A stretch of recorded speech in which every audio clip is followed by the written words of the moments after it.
Tens of thousands of construction workers hoping to find jobs on projects funded by Illinois' Giant Capital program may need a Plan B.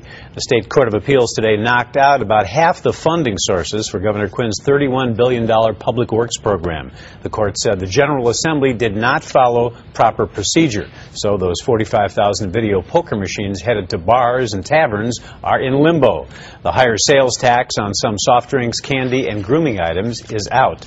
So is a higher tax on liquor, and that's what prompted the challenge to the law. It was filed by Blackhawks owner and liquor distributor Rocky Wirtz, and our political editor Mike Flannery is here with why it could spark a public backlash. Mike? Well, Bob, there are already some calls to make Rocky Wirtz regret that he ever filed the lawsuit that now threatens to bring billions of dollars in public construction work screeching to a halt, in the process killing tens of thousands of potential jobs. Listen to how angry the president of Local 150 is tonight. Maybe those construction workers, their companies, and all of the suppliers should go and visit his stadium on the west side and let them know how they feel about what Rocky thinks. And what do you think workers ought to do? I think they should voice their opinion. If it means boycotting the Blackhawks as part of what you know, to let the Wirtz family know that this has consequences, sure. It is a message Union President Jim Sweeney told us he'd deliver again Thursday morning. That's when unemployed union members come for these boxes of food the union distributes. Blackhawks chairman Rocky Wirtz had filed his lawsuit against the new tax on alcoholic beverages, arguing they were unfair and discriminatory.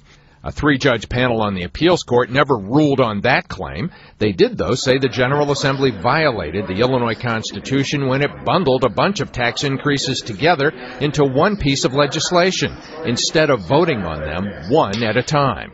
Among those upset was Tony Martocha of Melrose Park. He says the union's public works construction plan is the reason he just found a job after 10 months of unemployment.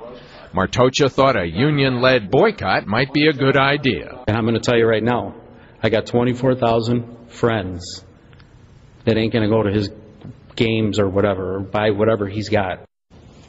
For his part, Governor Quinn tonight is saying that this ruling will be appealed to the state Supreme Court immediately. Some worry, though, that a delay of even a few weeks at this critical time could mean some projects will not be ready to go when warmer spring weather arrives. And, you know, that could be in 8 weeks or maybe even a little less, and that could end up costing construction jobs. Now, a spokeswoman for Rocky Wirtz responded to my request for a statement about the boycott talk. In an email, she called it, quote, interesting, but I think we'll sit this out for now, she added.